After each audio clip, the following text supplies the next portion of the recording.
Welcome back. What a wonderful keynote. Thank you, Logan. I think we have another wonderful session starting for us today. Good morning again. My name is Brad Held. I'm from the University of North Carolina, Chapel Hill. I serve as the lead or the head digital accessibility. My personal pronouns are he, him, his. And a little description of myself is I am a middle-aged white male, a little bit of graying with short hair, and I am currently in my home office. And I just want to let everyone know that today's session is being recorded and will be shared after the conference. We have professional captioning services during today's session, and you can access the settings. You can access the settings and turn on captioning through the Zoom menus. Please use the Q&A feature to post your questions. You will have the option to post anonymously if you prefer. If you prefer to ask your questions out loud or verbalize them, let us know in the chat and we can unmute you. If you have any issues with Zoom, please let us know in chat. We have someone monitoring can assist you. You can also email tap@wfu.edu. All right, well, Caitlin, you're about ready. I just want to introduce you. Our today's speaker for accessible course design is Caitlin McKeown from North Carolina State University. So go ahead and take it away. Great, thank you. Let me go ahead and share my screen here.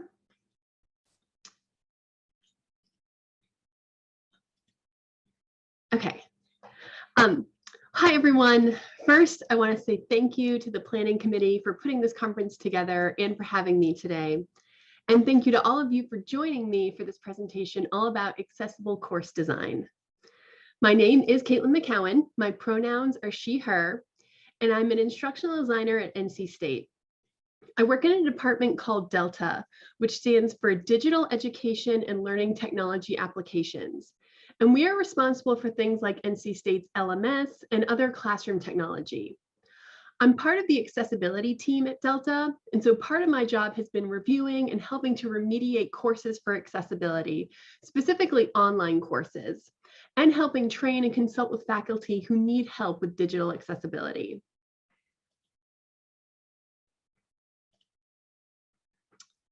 The things we'll be talking about today should hopefully be relevant to anyone who teaches, creates, supports, or reviews courses. And I'm going to try to keep things broad enough that there should be something relevant for everyone involved in course creation. So related to that, I could talk for the rest of this conference and still not cover everything you would need to know about accessible course design. The accessibility interventions that can be applied in course design are so varied as the courses themselves. In fact, all the sessions you see today could potentially be applied to course accessibility too. So instead, I'm going to focus on the issues that come up most commonly in course design based on the accessibility reviews that I've done on courses and that I've helped to create. And if everything goes according to plan, I should have some time left at the end to answer some questions too. So the first thing to understand when we talk about course accessibility is that there are different layers of access that students need to work through. For a course to truly be accessible, we need to have different people at different levels with different responsibilities working together to ensure accessibility. In layer one, a student first has to be able to get into and navigate all parts of the LMS. Then, even when the LMS is accessible, so much is dependent on the materials in that course, which are created or selected by the instructor. This is where a lot of this session will focus. However, even when, yes, every image has alt text and every video has captions, we need to recognize that it is still possible for a course to not be truly accessible in the third layer, which is about the content of those materials and how that content is communicated.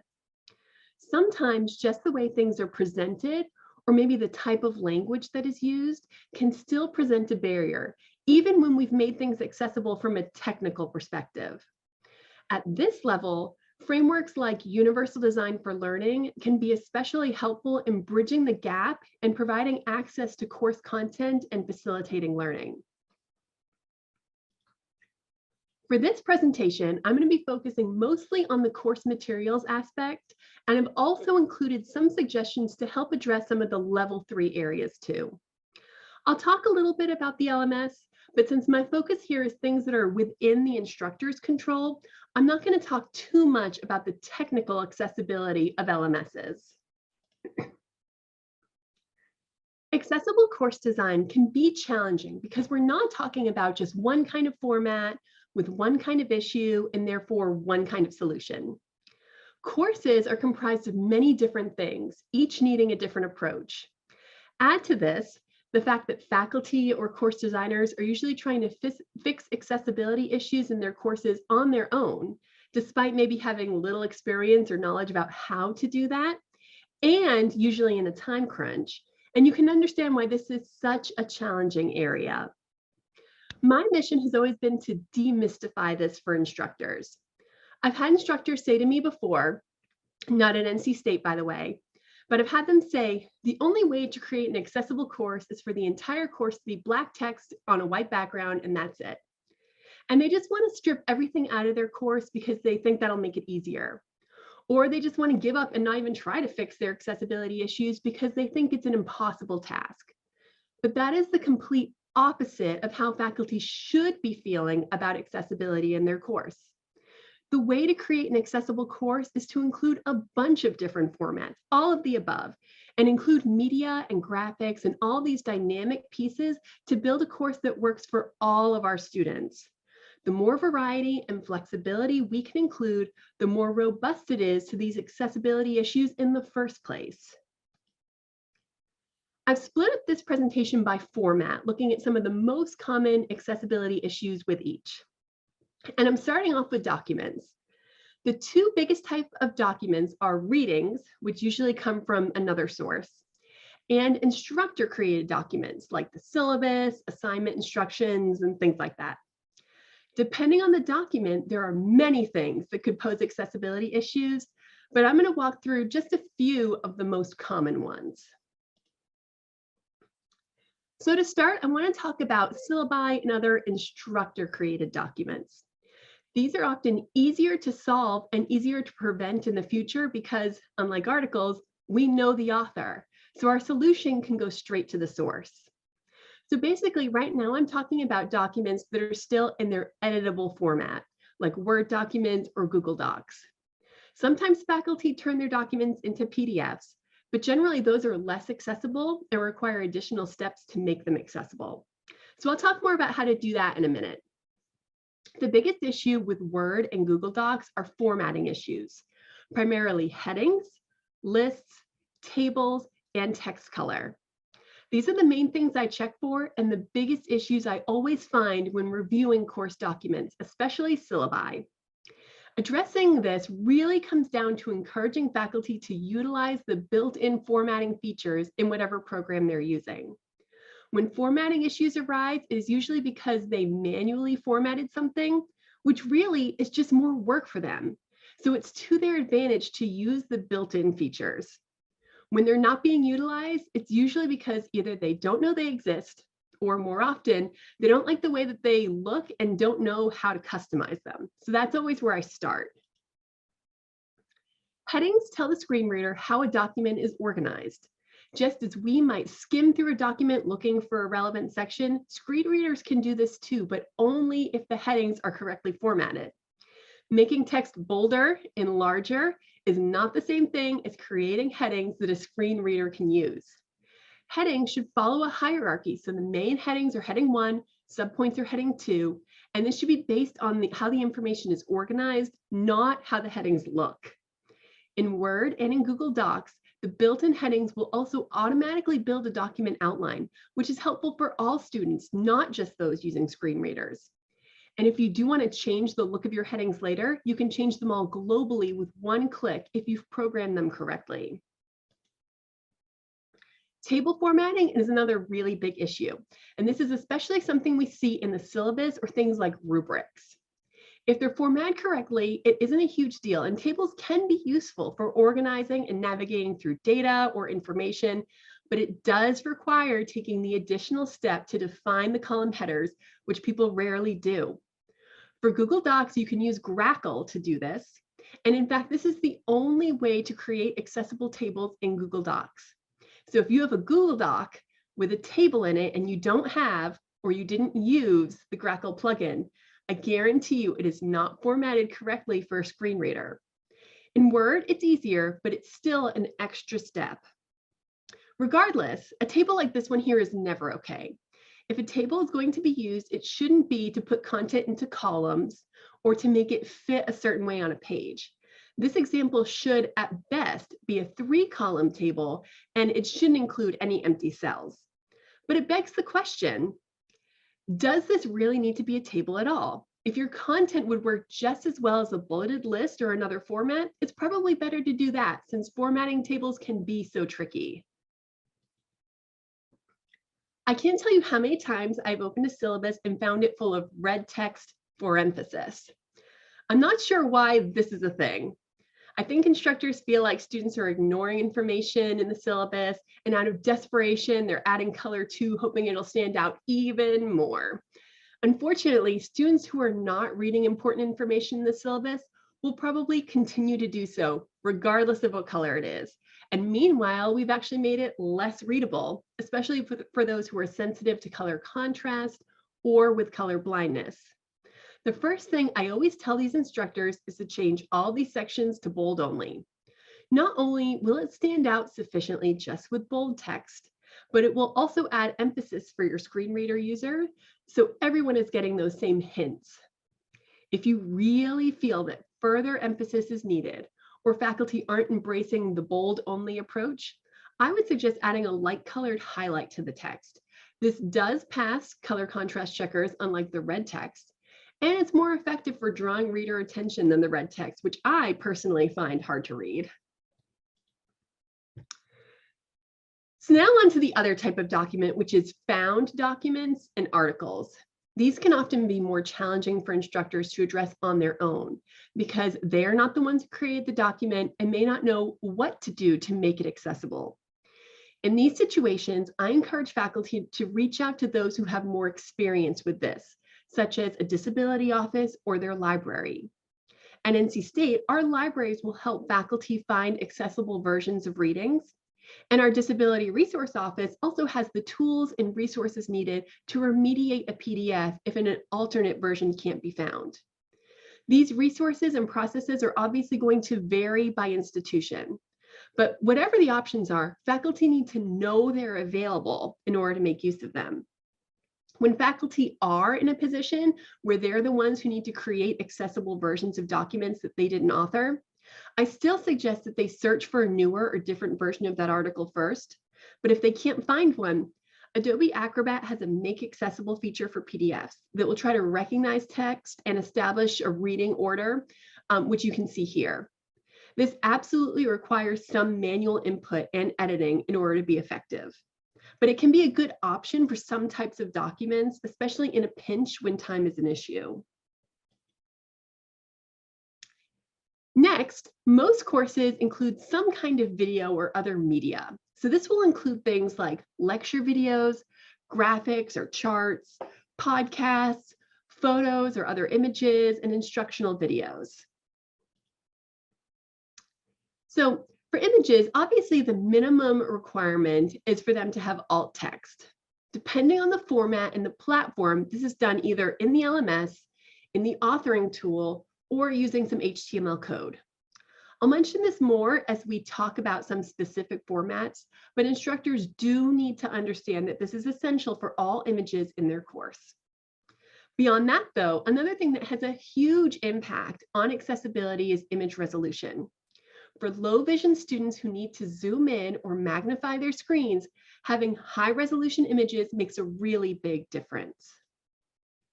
Likewise, using SVG format images where they're supported instead of JPEG or PNG allows your image to scale and remain clear at any resolution. And later in this conference, there'll be a presentation that focuses more on STEM content and images, including complex images such as these. So captions are another essential part of video accessibility, and timed captions are a legal requirement for all video content. Auto captions are a helpful tool, but on their own, they are rarely accurate enough to be sufficient. Auto captions are available from many of the major video hosting platforms and can be used as a starting point and then manually corrected. Another option is to send your audio files out to be transcribed by humans. This generates a timed caption file that can be uploaded with your video. The key takeaway for course creators is that all videos must have captions, and these captions must be accurate. Transcripts are incredibly helpful for students, but transcripts alone do not meet the legal requirement for timed captions. Now, the truth is that captions are really only the bare minimum when we talk about accessibility for deaf students. I realize that when it comes to remediating courses, the timelines and the resources are often limited. But when possible, I always advocate for ASL translations or an ASL host to accompany any narrated content. Captions themselves can still present barriers when we're talking about that third layer for communication and English proficiency. Now, this is not something you would probably do as a proactive approach, but if there is a known deaf student who is enrolling in a course, or maybe a course or program that frequently has deaf students enroll, and if you have access to an ASL interpreter, you could easily record them signing lectures and provide those videos to students. There are best practices for how to do this, but since it's more of a fringe case, I won't go into too much detail now. Just realize that this is something that can be done and that captions are really just the beginning when it comes to supporting deaf learners. Another support that goes over and above captions is video descriptions. These are especially helpful in situations where important text or graphics are displayed on screen, but without narration. Since a blind or low vision student is only going to be able to hear a video description serves the same purpose as alt text by describing what is happening on screen. This is also the only way to make a video accessible for someone who is deafblind. In this example, this video had multiple segments of on-screen text with music playing in the background. If you couldn't see the video, you missed half the content and didn't even realize it. To address this, we created video descriptions to accompany each video. I provide these as a table, which I know a table sounds like it would be problematic, but this is actually the format recommended by W3C. And with the column headers formatted correctly, it is accessible. And I've included a link to the template in the presentation slides that I shared, and I will actually share those here as well.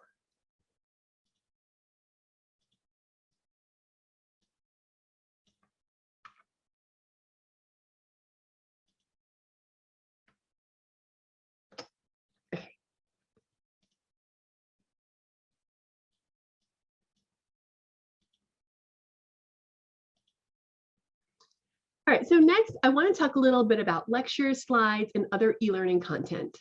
This is actually a large umbrella of formats because they can take many forms like documents, videos, or full-scale e-learning modules or SCORM packages.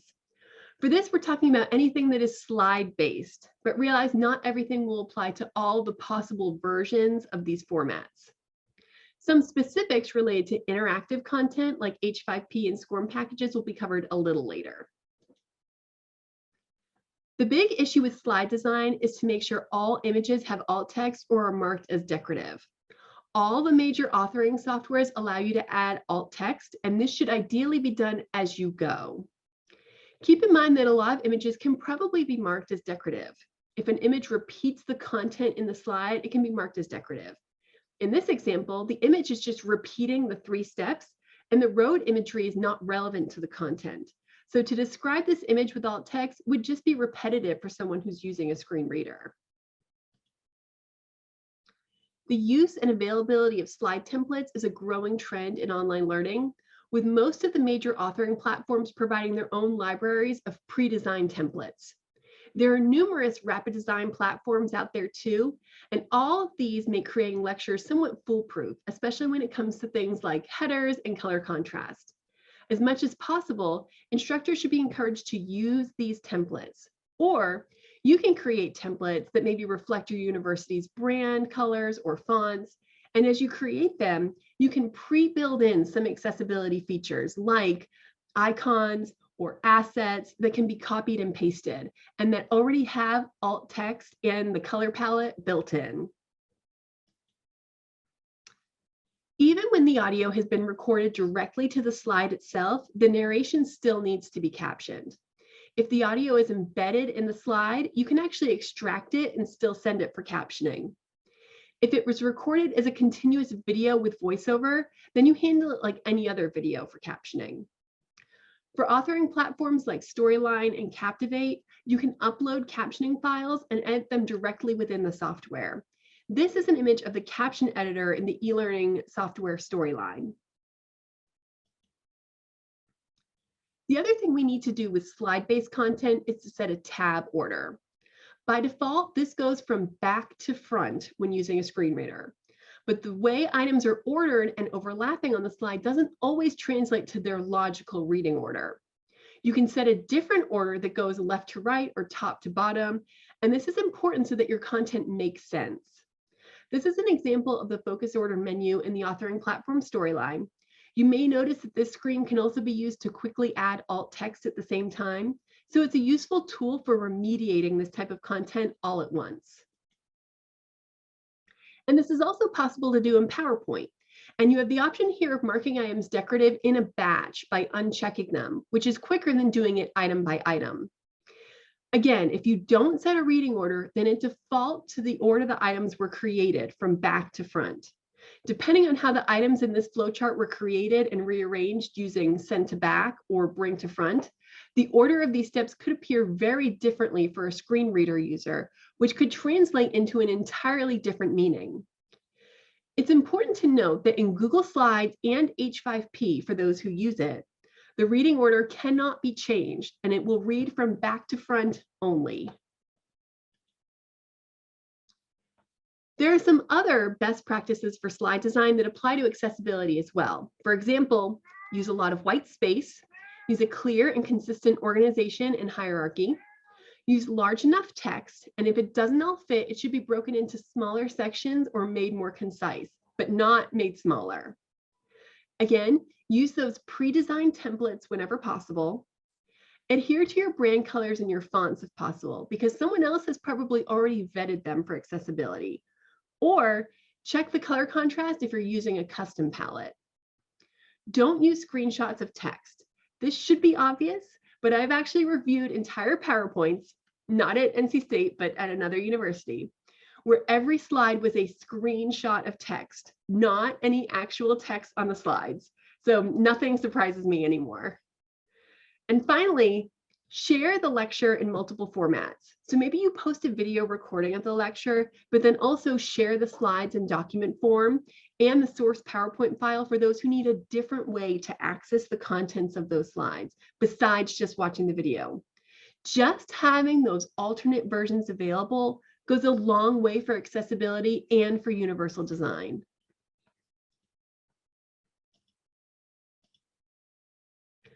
Along the same lines as the slide content we just discussed, interactive content goes a step beyond slides used for lectures. So things like H5P, Storyline, and Captivate that often have knowledge checks, branching content, or interaction. The same slide and lecture design principles still apply here as well. So drag and drop activities are fun, but they're notorious for not being keyboard accessible. Rather than forbidding faculty from ever using them, I like to encourage them to have an alternate activity ready that allows students to assess or practice the same skills. This chemistry sorting example could easily be turned into a multiple choice question as an alternative format. I also recommend that they be used only for low stakes activities like knowledge checks or practice. Drag and drops really shouldn't be used to assign grades given that they're so inaccessible. Also, The one caveat to that is that drag and drops should only be used when it makes sense, like for sorting, matching, or labeling activities. If it's being used as just a more fun version of multiple choice, like dragging a marker to the right answer choice, well, that's just multiple choice, people. Those shouldn't be drag and drop style questions because they're really just less accessible multiple choice questions. If you're going to use this format, knowing it has some accessibility issues, it needs to be for a good reason, and a multiple choice replacement is not it. Also, for drag and drops and for other interactive elements, avoid anything that requires precision or really fine motor movements. Clickable areas should be large and spaced out, like these large radio buttons and clickable text on the example on the right. And mouse movement should be kept as limited as possible.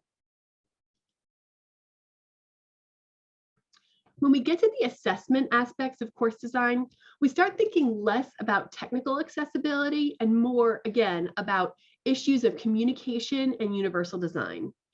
Of course, the same principles apply that we've been discussing related to color contrast, font size, and things like that. But for digital assessment, the mechanisms are typically built into the LMS. And our emphasis is on designing the process and requirements to be as accessible as possible. Some of the key areas here are time limits and other high pressure aspects, and improving clarity of our assessments. One way to make quizzes and assessments more accessible is to remove unnecessary pressure aspects.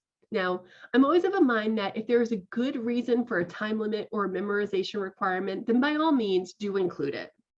But arbitrary time limits or requiring memorization can sometimes create barriers for students who do know the material, but struggle under these types of settings.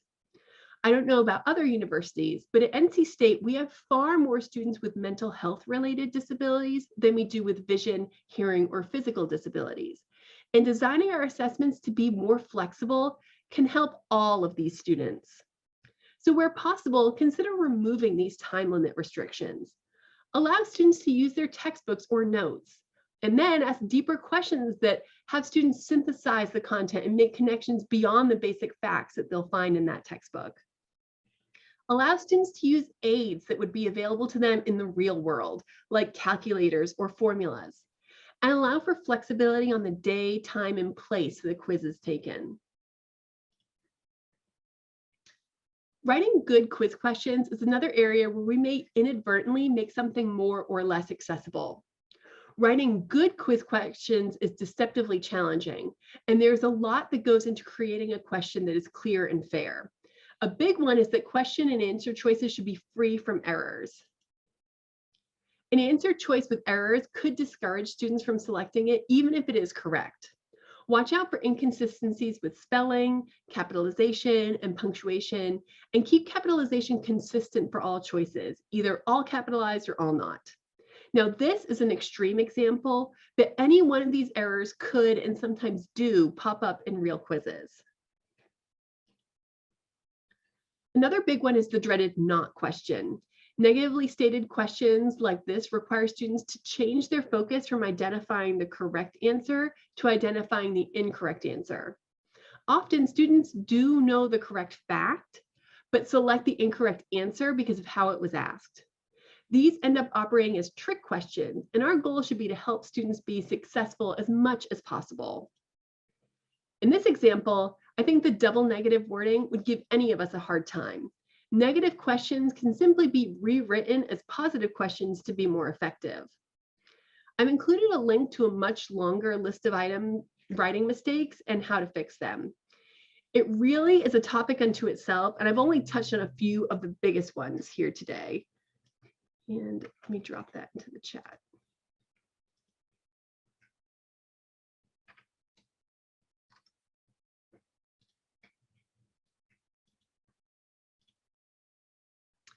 So with LMS design, again, at the course level, we're looking more at usability and good design practices.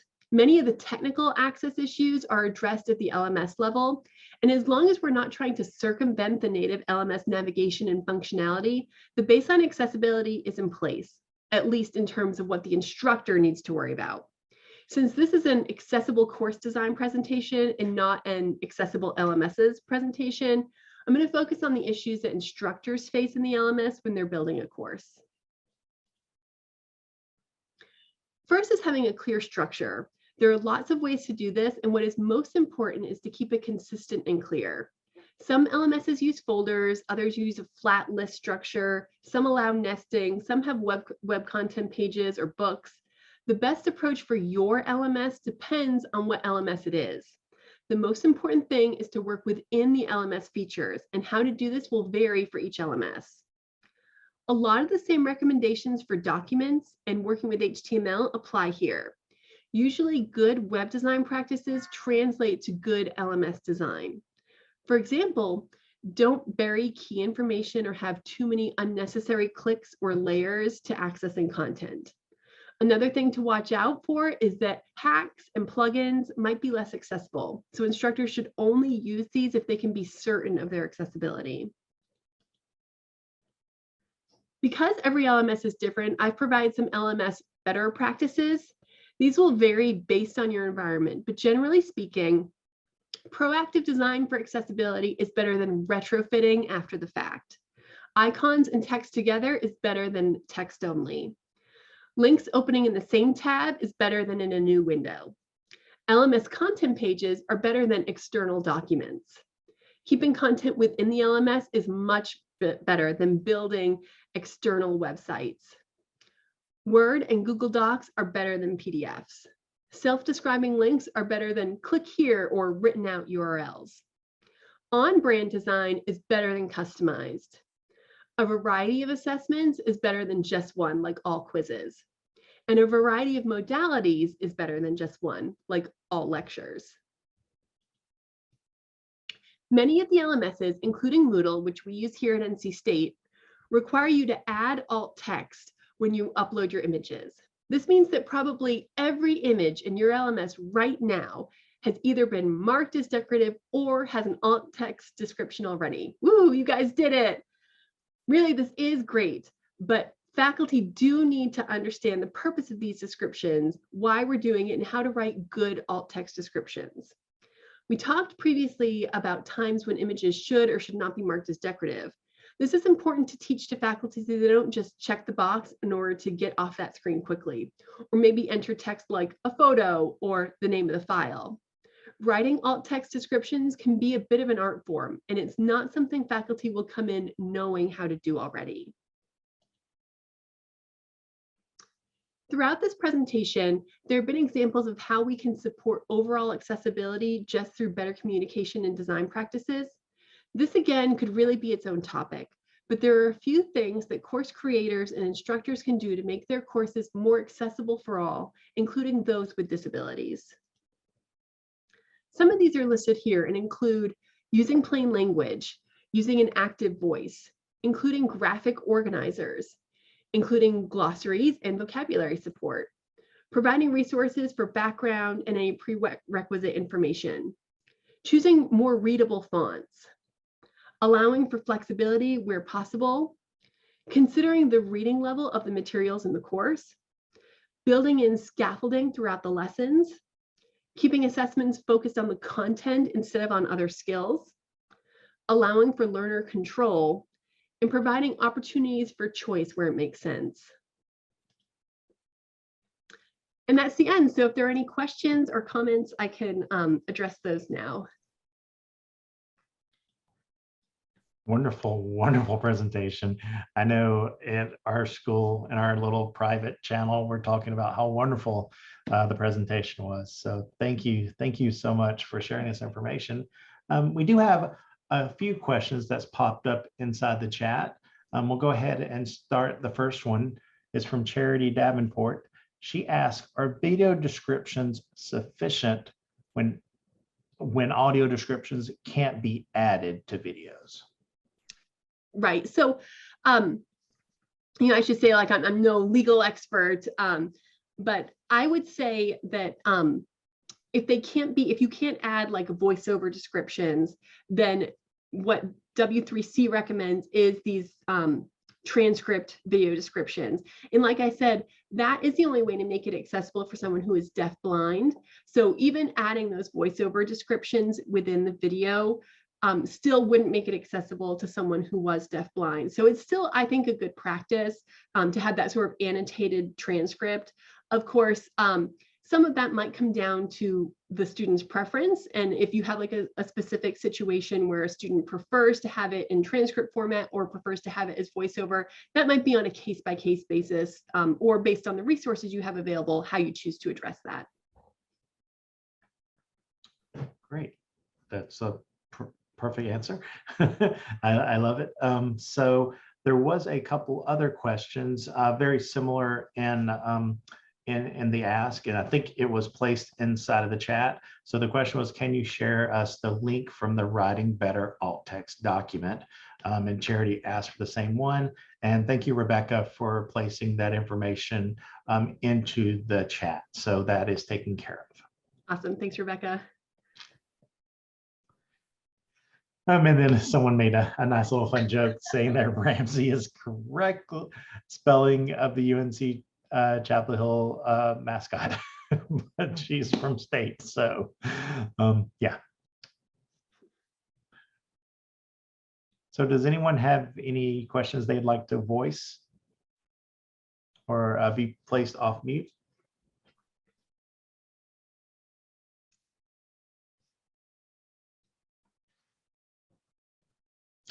There was a question came up in the chat. Ashley asked, can you talk about camelback text when writing a hashtag?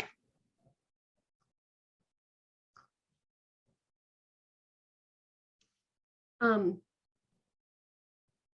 not sure that I understand that question. Camelback text.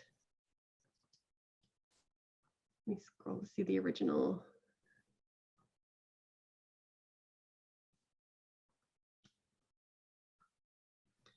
Yeah, that I think probably would be a question that would be great for the next presentation that's going to be about social media. It's not really I'm certainly not a social media guru. So that I think would be probably a question we save for the next one. That I bet that she'll have all the answers on that. Great, I agree. Perfect.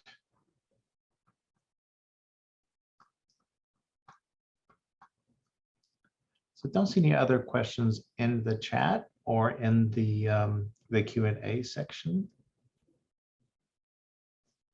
We'll give people just a little bit more time. If you, while we're waiting, I would like to ask, how often do you present similar content to your faculty at NC State? Is it on a semesterly basis? Is it yearly? Just curious. Yeah, so we are trying to increase our efforts in this area, but we try to do different approaches in different ways. So our team, which again is like kind of academic technology, we will sometimes offer workshops on specific topics. We try to write articles.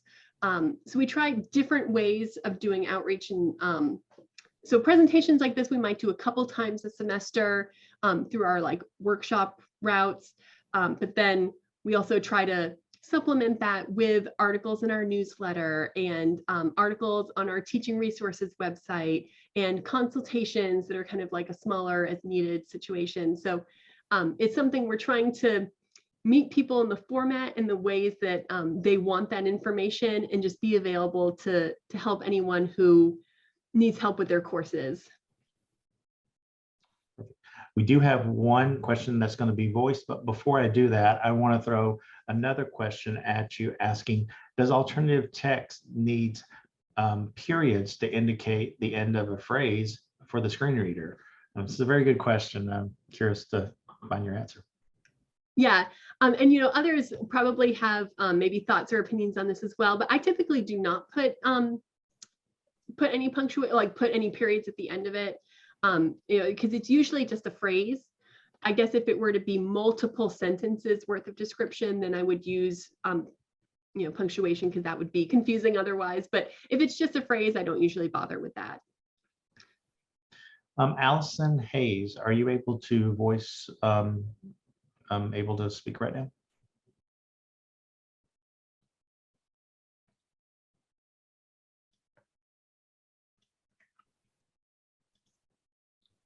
We'll try to unmute her. In the meantime, we'll go ahead and go to another question. Brad? I've Yes. unmuted Allison. Okay, go ahead, Allison. Well, I just got it. Thank you so much. Caitlin, this has been great. My name's Allison Haynes. I'm up at Kent State University in Northern Ohio, although I did put in 7 years in Charlotte, if that gets me any cred with you guys. So I am the Digital Accessibility Compliance Coordinator for the university, and training has been a big focus of what we do. We've got a pretty specialized ones similar to what you guys are going to be offering today, but this fall, we're expanding into much stronger faculty training. So combining with Center for Teaching and Learning and Kent State Online and working together to put some of this material together. So my question revolves completely around, would you allow me to take the framework of kind of some of the information you've presented today and kind of subtract and add and kind of keep the good info going? Or would you rather that we not kind of start with some of your information as a foundation? No, absolutely. I'm happy to share any of the information in here. The more people that can see it and benefit from it, that's better for all of us. So no, I'm happy to have this inspire future presentations out there. That would be wonderful. It'll just save us some time at the beginning to, as we kind of start collating, give us a place to focus. I really appreciate it. Thanks. Yeah, my pleasure. Great. We have a very common question, or at least it's one that I know a lot of institutions get, from Norma asking, how do you navigate resistance, if any, from professors on making content accessible? Right. And I mean, that is sort of like the age-old question. And again, probably others in this conference and on this panel would have ideas and strategies to share as well. But my general approach is I kind of take like a two-sided approach. So first, I feel like it's important to win over faculty. Like I always call it like the winning over hearts and minds, like to understand why this is important, the impact that it has on students, and that by not making their course accessible, they're acting as a gatekeeper to those students, and they're choosing who is worthy or able to access the information of their course. And so understanding that they need to do this because it's the right thing to do for their students, that it's it's important to truly having an equal experience for all their students. That's the first thing that I try to do. And then sort of the flip side of that is the legal requirement. And so pairing those two things together, I think, is important. Making sure that they understand like this is the right thing to do, but also it's the legal thing you must do. That is the approach that I take. And, it's not effective 100% of the time. There's still professors who are resistant to going and remediating their materials, but that's when I try to make it as easy as possible for them. I try to give them some different levels that they could try to strive for. So like, do this right now to make it accessible. Then down the line, here's some additional things you could do to make it even more accessible, to make it even better. And if you make it sort of manageable for them, they're a little bit more willing to try to make those changes, as opposed to here's everything you need to do to make it 100% perfect. They often get overwhelmed with that. That's a great response. And I know at our institution, we try to let folks know that it's a journey. It's a process, not a project. So there might be things that might make more sense to prioritize and chunk it a little bit so that you're not forced to do it all at once. So great suggestions. Next question I have here is from Mary. Caitlin, how many people are on your team? How large is your faculty population? Yeah, so on our accessibility team, and again, this is for our Delta organization, so not for the university as a whole. There are different committees and teams that operate sort of at the university level. But for our Delta team, it's a team of 4 people, and we're actually a relatively new team. We formed just about a year ago. So there's 4 of us from different areas of our Delta organization. So we have some people who support like the web applications and our LMS. And then we have some people who are on the training side, some people are on the instructional design side, like myself, and someone who represents sort of the media aspects of what we do. So we tried to bring sort of a diverse approach so that we have different understandings from the different areas, because we all sort of view it differently depending on what our responsibility areas are. So that's how many people are on our team. As far as how many faculty are at NC State, I don't have those numbers off the top of my head, but probably we could find it out and I can stick it in the chat. But you know, we're pretty large. I think NC State might be the largest university in the state, so a lot of faculty. You know, we do have you know, a large faculty population, but our team is just sort of a subset of those who are supporting accessibility. Great. Well, I want to say thank you so much for providing this information. We're coming up on 10:45, so I want to be mindful for those that want to take a break before our next session. So thank you so much, and we look forward to seeing everyone for our next session. Thank you so much.